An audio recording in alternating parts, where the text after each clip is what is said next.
지난 12월 20일 일본의 유력 매체인 뉴스위크는 한국의 방위산업이 세계 최고라는 것을 입증하듯이 오늘날 중립국을 표방하는 여러 국가들마저도 한국산 방산무기를 도입하기 위해 그야말로 국가적인 사활을 걸고 있다며 매우 큰 부러움을 나타냈습니다. 그러면서 이 매체는 올해 1월부터 11월까지 한국의 방산무기 수출 규모가 드디어 170억 달러를 돌파하는 기염을 토했다고 보도했습니다. 이는 러시아의 우크라이나 침공으로 인해 유럽을 중심으로 무기 수요가 늘어나고 있기 때문인데, 이로 인해 12월 연말까지 한국의 방산무기 수출액이 당초 목표했던 것보다 훨씬 초과한 200억 달러를 넘어설 것으로 전망되고 있다는 것입니다. 특히 이 매체는 한국이 달성한 이 같은 전대미문의 수출 계약에 있어서 1등 공신은 뭐니뭐니 해도 폴란드라고 손꼽았습니다. 실제로 이 매체는 폴란드가 올해에 한국과 계약한 방산무기 도입 규모만 하더라도 147억 6천만 달러에 이르는데, 이는 한국이 올해에 달성한 전체 수출액의 86.8%를 차지할 정도로 엄청난 규모라고 감탄했습니다. 한국의 방위산업은 올해 폴란드와 147억 6천만 달러의 수출 계약을 달성했다. K2 전차 980대와 K9 자주포 648문에 더해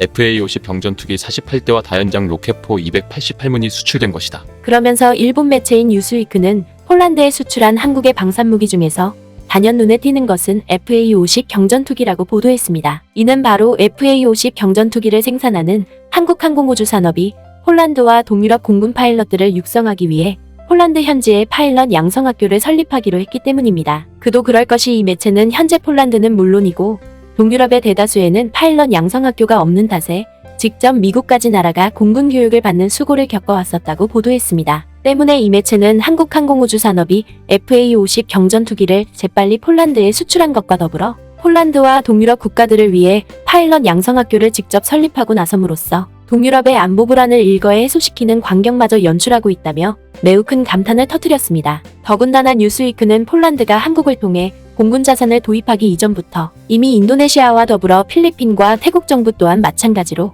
T-50 훈련기를 도입할 정도로 한국제 방산무기에 각별한 애정을 보여왔었다고 보도했습니다. 그리고 이 매체는 그동안 중립을 표방해왔던 유럽의 주요 국가들 또한 마찬가지로 오늘날 증대되고 있는 신냉전 질서를 헤쳐나가기 위해 한국제 방산무기에 크게 의존하는 상황까지 보이고 있다고 보도했습니다. 각국이 한국제를 선택하는 이유는 세 가지다. 가격과 납기, 그리고 미러중과의 관계다. 특히 미러중과의 관계를 놓고 봤을 때 미러와 미중이 대립하고 있는 가운데 주요 무기 구입 국가이기도 한 북대서양 조약기구 회원국이 러시아와 중국제 무기를 구입하는 것은 물론이거니와 미러중 어느 쪽에도 서지 않고 중립적인 입장을 표방하는 나라들 또한 미국제 무기를 구입하면 당연히 러중과 맺어왔던 관계가 악화될 것이고, 또한 러시아제나 중국제 무기를 구입하면 미국과의 관계가 악화될 수 있다. 때문에 이 매체는 나토 회원국과 중립국가들의 입장에서 보면 한국은 분명 미국의 동맹이지만 한편으로는 러시아와 중국을 상대로도 비교적 안정된 관계를 이어오고 있는 만큼 이러한 역학관계를 고려해 한국제 방산무기를 최우선적으로 도입하고 있는 상황이라고 보도했습니다. 이를 달리 해석하면 오늘날 세계 각국이 첨예하게 얽히고 설킨 국제질서에서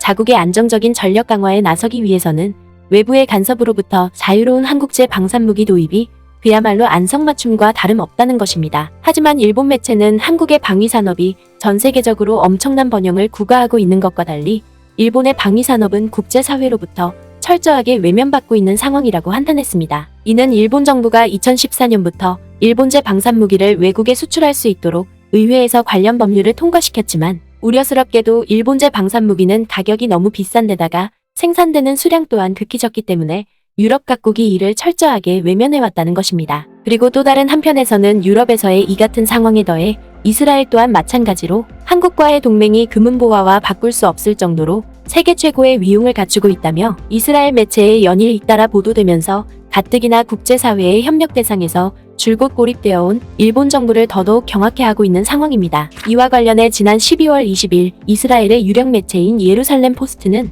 한국과 이스라엘의 경제동맹이 그야말로 천생연분과 다름없을 정도로 매우 긴밀한 관계로 나아가고 있다며 아낌없는 극찬을 쏟았습니다. 먼저 이 매체는 거두절미하고 한국과 이스라엘이 맺은 자유무역협정이 이번 달부터 정식으로 발효됨에 따라 한국의 농산물과 산업용 수입품에 대한 관세가 철폐되었다고 보도했습니다. 그러면서 예루살렘 포스트는 두 나라의 FTA는 이스라엘이 아시아 국가와 맺은 최초의 자유무역 협정일 뿐더러 세계 11위의 경제 강대국인 한국이 이스라엘과의 관계를 강화하는 매우 소중한 이정표라고 치켜세웠습니다. 특히 이 매체는 그동안 이스라엘의 한국에 대한 수출액이 15억 달러에 달하고 한국으로부터 들여오는 수입액 또한 20억 달러에 이르렀는데 두 나라의 FTA 발효로 인해 이 같은 무역 규모가 더욱더 확대될 것이라며 큰 기대감을 나타냈습니다. 더군다나 이 매체는 FTA 체결로 더욱 가까워진 한국과 이스라엘의 경제동맹은 비단 무역 분야에서만 그치지 않을 것이라고 호언장담했습니다. 기술적으로 진보된 민주주의 국가로서의 지위와는 별도로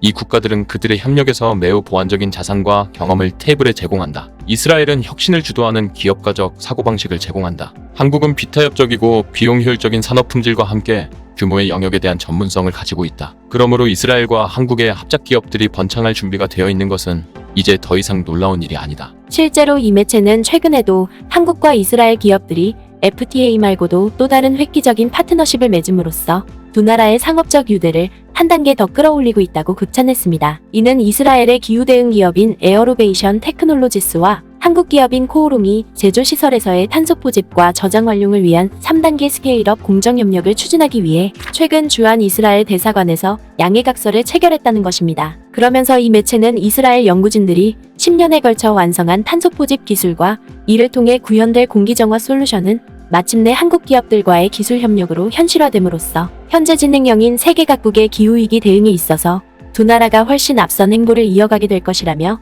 매우 큰 기대감을 나타냈습니다. 특히 이 매체는 파리 기후 협정에 명시된 것을 포함해 세계 에너지 및 기후 목표를 달성하는 데 있어서 탄소 포집 기술이 가장 중요한 최첨단 역할을 맡고 있는 점을 고려할 때 한국과 이스라엘의 협력은 앞으로 국제사회에서 상당한 영향력을 과시하게 될 것이라고 보도했습니다. 그도 그럴 것이 탄소 포집 기술만 잘 활용해도 여러 산업 분야에서 탄소 배출을 획기적으로 감소시킬 수 있는 만큼 머지않아 세계 각국이 두 나라의 기술에 크게 의존할 수밖에 없다는 것입니다. 국제에너지기구에 따르면 탄소 포집은 화학 하위 부문에서 필요한 탄소 배출량의 38%와 시멘트 및 철강의 탄소 배출량 15%를 감소시킨다. 또한 탄소 포집은 다양한 산업 프로세스에 경쟁력 있는 탈탄소 솔루션을 제공한다. 또한 이 매체는 당초 자국 기업이 세계 최고의 탄소 포집 기술을 개발했음에도 불구하고 정작 이스라엘 정부는 이를 제도적으로 뒷받침하려는 노력을 제대로 펼치지 못한 반면에 이미 한국에서는 기후위기 대응을 위해 지난 수년 동안 기업과 정부 차원에서 저탄소 녹색 성장을 내실있게 다져왔던 만큼